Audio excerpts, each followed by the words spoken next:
বন্ধুরা তোমরা কেমন আছো? মনে হয় তোমরা ভগবানের কৃপায় অনেক ভালো আছো। তো আজকে আমরা রিয়েল ভূত দেখতে যাচ্ছিলাম, তখন দেখছি সামনে একটা গাড়ি আসছে।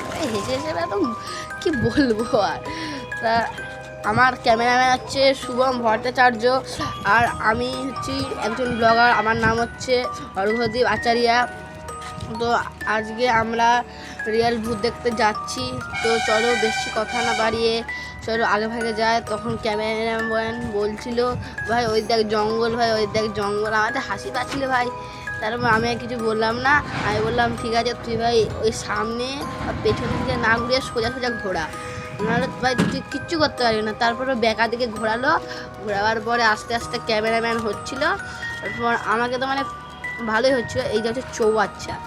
চৌবাচ্চাতে ভাই যারা যারা থাকে ভাই মানে খুব ডেঞ্জারাস এই চৌবাচ্চা। তো এই চৌবাচ্চা আর ভাই যে গরম ছিল না, এই গরমে মানে আমি কি বলবো, পুরো গরমে পুরো হার্ট ফেল হয়ে যাচ্ছে। তো এই গরমে বেশি না বাড়িয়ে আমি এই মাঠগুলোকে দেখতে দেখতে, সুন্দর ঘাসে পরিবেশে দেখতে দেখতে এখন আমি যাচ্ছি। তো যেতে যেতে আমার স্যারের বাড়ি চোখে বললো, তখন আমি ভয়তে আমি পালিয়ে গেলাম। আমরা সামনে দেখলাম যে ঘুষি মারা জিনিসগুলো আছে। তবে এইটা আমরা খেলি এই পিচে। তো সামনে আমি তো ভাবছিলাম যে কী করবো, তখন এই দেখো সামনে এইটা ছিল। আমি আর কী করবো, আমি গিয়ে একটুখানি ঘুষি ঘুষি খেলছিলাম ভালো করে। তো দেখো বন্ধুরা, ওই তো কি খুশি খুশি খুশি। তো বন্ধুরা আমি আর পাওয়ার দেখাবার পরে চলে গেলাম আমার ভয় দেখাতে। তো আমার ভয় দেখাতে এবার এসেছি গাড়ির ভেতরে। তো গাড়ির ভেতরে ভাই অনেক ভয় করছে। চুপচাপ ছিলাম ভাই। গাড়ির ভেতরে পুরো অন্ধকার ভাই, সাপ খবর থাকতে পারে, তো তার কোনো মানে বিশ্বাস নেই। তো এবার উঠে গেলাম গাড়ির ভেতরে। তখন ওঠার পর আমি গাড়ি চালানো তারপর গাড়ির ভেতর চালাতে ভেতরে চলে আসলাম। তো ভয়ও লাগছিল, কারণ এইখানে আজ থেকে প্রায় 20-30 বছর আগে অ্যাক্সিডেন্ট হয়েছে। তখন এইখানে মানে অনেক প্রেতাত্মা আছে। তো আমি তখন আমার ক্যামেরাম্যানকে বলছিলাম যে এই দিকে দেখাও সেই দিকে দেখাও। ভাই ভয়ও করছিল, সঙ্গে সঙ্গে ভাই অনেক কিছু হচ্ছিল। তাই জন্য ভাই আমি বললাম যে আমি পেছনে আসছি, তুই ভাই ক্যামেরা ধর। আর ধরছে ভাই, বললাম ওই দিকে তার দেখাতে ভাই কি বলবো ভাই, ও ভাই দেখাচ্ছিল সব, কিন্তু ওর পেছন দিকে আমি যা দেখলাম, তা দেখে আমার সেইখানে পুরো ভয়তে আমার রক্ত গরম হয়ে গেল। তোমরা দেখো। তো এইখানে আমি তো একটা বোতল থেকে ভাই পরে রক্ত গরম হয়ে গেছিলো ভাই, কারণ এই গাড়ির ভেতর কেউ আসে না। তো কে ভাই বোতল ফেলে রাখবে, আর যা গরম লাগছিলো, মানে ভয়ও লাগছে আর গরম লাগছে। তাই আমি পুরো ঘুরে চান হয়ে গেছি। তো তারপর আমি আমার ক্যামেরাম্যানকে বললাম, ক্যামেরাম্যান ফোনটা দাও তো, একটুখানি পেছন দিকটা দেখে নিই। তারপর দেখাচ্ছিলো পেছন দিকটা খুব ভালো করে। তারপর দেখাতে দেখাতে কতগুলো লটারি পড়েছিল ভাই, আমার দিকে হাসি পাচ্ছিলো ভাই, কিন্তু ভয় ভাই তেমন করছিল। আর ক্যামেরাম্যান বলছে এইদিকে ফোনটা দে, এইদিকে ফোনটা দে। তারপর আমি তো হাসিও পাচ্ছিলাম, আর সেরকম গরম পড়ছিল। আবার বললাম আবার ফোনটা দে, ফোন দিল আবার। আর দেবার পরে আমি আবার গিয়ে ক্যামেরা দেখাচ্ছিলাম, বললাম ঠিক আছে আমি পেছন থেকে দেখাই। তারপরে দেখাচ্ছিলাম, দেখানোর পরে ভাই হাসিও লাগছিল ভাই, একটু কি ভয়ঙ্কর বন্ধুরা। এখানে মনে হচ্ছে বিড়ি সিগারেট খাই ভাই, হাসিও পাচ্ছিল। তবে গরমের জন্য ভাই আর হাসতে পারিনি। আর একে গরম লাগছিল আর ভাই খুব হাসিও পাচ্ছিল, কিন্তু ক্যামেরা চলছিল বলে আমি বেশিক্ষণ হাসতে পারিনি। তারপর আমি চেকিং করছিলাম যে ওর ভেতরে কী আছে। বোতল ছিল, অল্প তো জল খেয়ে নিলে ফেলে দিলাম। তারপর দেখলাম সেটা হচ্ছে ওই লিমকা না কি একটা, তারপরে আমি উকি ঝুঁকি মেরে দেখলাম।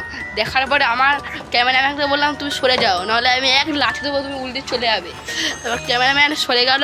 আমি গাড়ি থেকে খুব ভয়ঙ্কর খতরনাকভাবে নামলাম। আর গরমও তেমন লাগছিল আর ভয়ও তেমন করছিল।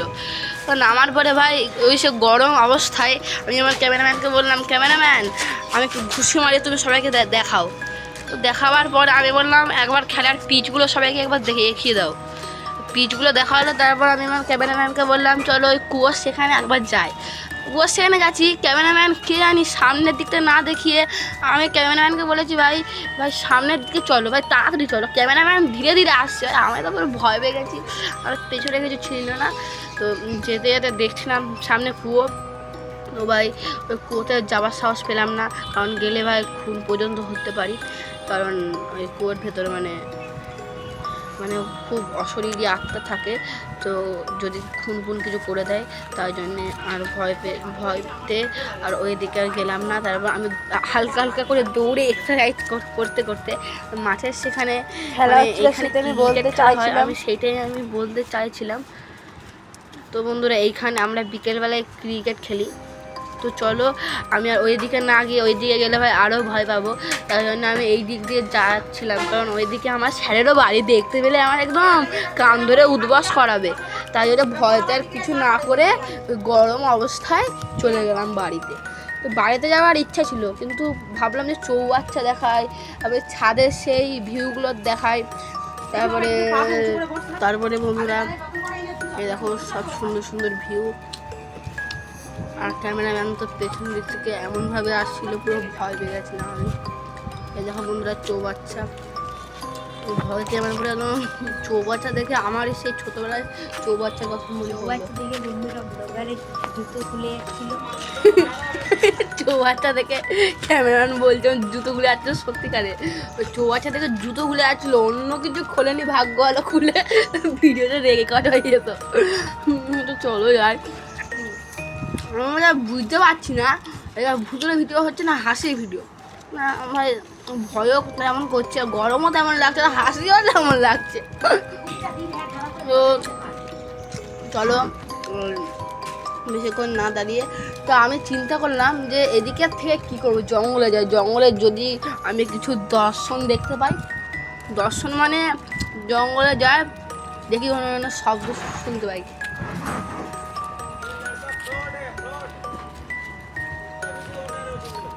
বন্ধুরা জঙ্গলে যখন যাচ্ছিলাম একটা মেয়ে মানে শব্দ শুনতে পাচ্ছিলাম, একটা মেয়ে খুব জোরে জোরে চিল্লাচ্ছিল, খুব ভয় লাগছিল। ভয় তেমন লাগেনি, মানে আমি প্রথমে ভেবেছি যে অন্য কিছু, তারপরে ভাই আমার মনে পড়েছে যে এইখানে একজন মারা গেছে, তো তারপর আমি তাকে ইশারা করে বললাম যে চুপচাপ থাক, এইখানে শব্দ মানে করছে বোধহয় ও, তাই জন্য চুপচাপ থাক, বেশি কথা না বলে। আর ও এমন শব্দ করছিল, ভয়তে করে বুকে হাত তুলে এসে, আর তখন আমার ক্যামেরাম্যান আমাকে কি বললো তুমি শোনো,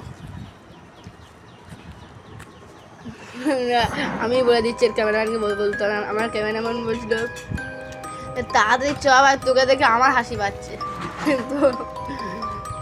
কিন্তু আমার ও ক্যামেরা কেমন করছে আমি জানি না, আবার কিন্তু যখন আমি ভিডিওটা দেখলাম তখন ভয়েসে কিছু একটা রেকর্ড হয়েছিল, তখন আমি সেটা মানে কিছু ভাবনা চিন্তা করতে পারিনি। তো আজ এই জন্য বাই বাই, আবার পর দেখা।